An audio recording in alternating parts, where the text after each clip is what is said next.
Hey Psych2Goers, and welcome back to another video. Thank you so much for all the love and support that you've given us. It enables us to take yet another walk down everyday psychology lane. So let's begin. What comes to your mind when you hear the word introvert? Is it that shy wallflower daydreaming in the social gathering? Or the quiet kid who rarely spoke up in class? But wait, did you know there is much more that describes an introvert than just their socializing frequency, or lack thereof? There are even different types of introverts. Who knew, right? By definition, introverts need time by themselves to recharge and avoid becoming emotionally drained. But according to research by a psychology professor at Wellesley College, there are 4 different types of introverts.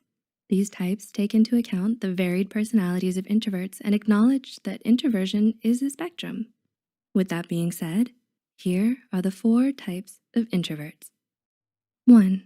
Social introvert. A social introvert? Yeah, you heard that right.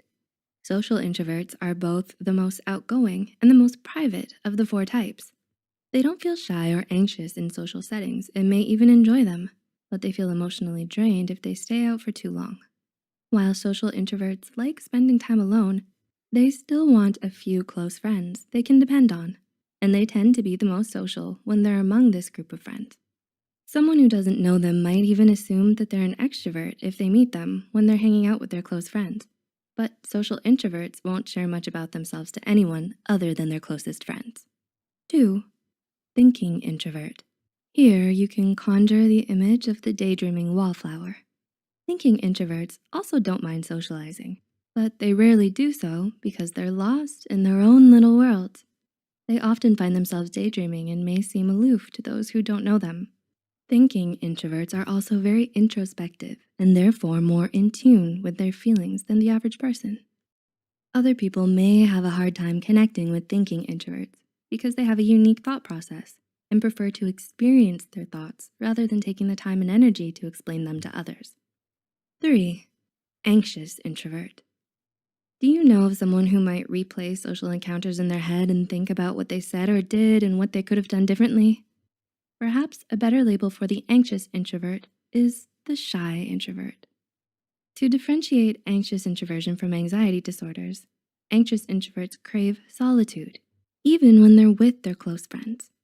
They're extremely uncomfortable in new or large social situations and analyze or ruminate on their behavior whenever they're in public.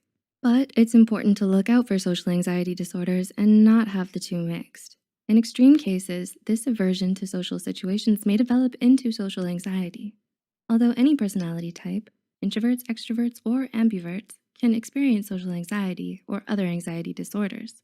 But if you avoid necessary social situations because you have strong physical reactions, such as shaking, increased heart rate, or nausea during them, it is a sign of social anxiety and not shyness and requires professional attention. And 4. Restrained introvert. Now, this is your introvert next door kind of type. They get uncomfortable if they feel rushed into situations, especially social ones.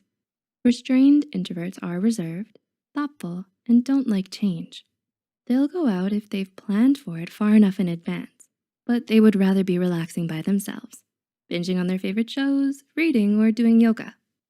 Restrained introverts find comfort in their routine and may also find it difficult to get their mind and body moving right after they wake up. They thrive in their routine and appreciate ample forewarning. If you think you're an introvert but didn't relate to any of these 4 types, you may be an ambivert or closer to the extrovert side of the personality spectrum. Learning more about your personality type helps you communicate your needs to people with different personality types and strengthens interpersonal relationships. Did you find this insightful? Will you now be able to tell the different types apart? Can you think of any other types? If you're an introvert, which of these 4 types did you relate to? Share this with an introvert you know to find out what type they are. If you enjoyed this video, be sure to hit like and subscribe to Psych2Go for more content. Thanks for watching.